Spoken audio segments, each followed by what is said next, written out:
Hello again. Let's look at this first.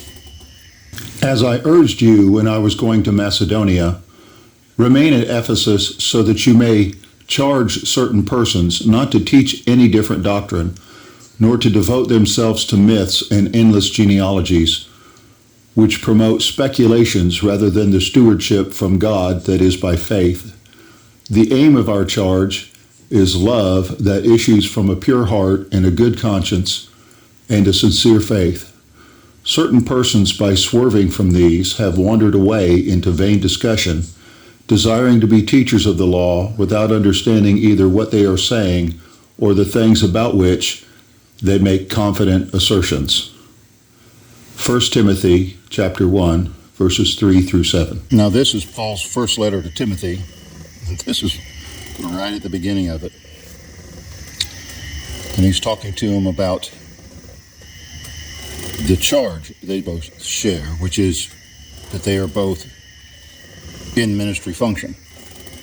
And the charge of this ministry that they both share is love, a pure heart, a good conscience, and sincere faith.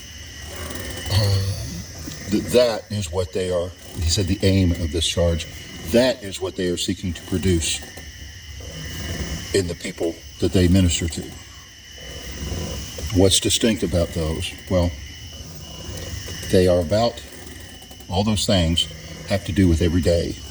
They have to do with how you are when you're hanging laundry, when you're working on your lawnmower, when you're pumping gas. Now, there are, in the realms of churchdom, a lot of things that don't have to do with that. Like, for instance, there are groups that say regeneration happens when you're baptized. There are other groups that say, the group I grew up in said, regeneration happens when you choose and you come down front and you kneel at the altar and you ask Jesus into your heart. And there are groups that say regeneration happens before you get out of the pew to go down front, or you would not get out of the pew and go down front. And in the end of all that, I just ask to ask, when you go to your job, were you hired after you clocked in or before you clocked in? But it doesn't make no difference because you are hired.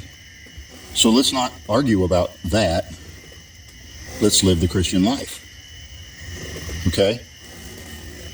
But people focus on these kind of things, and Paul goes on to say, talking about those who have swerved off the path, and they're teaching on the law and things that are above their head. And I just don't see the point in people doing that, but people do because it feeds their ego. It makes them feel busy. Having to study 8 hours to prepare a 1-hour sermon, well, that's only true if you're not living the stuff you're preaching.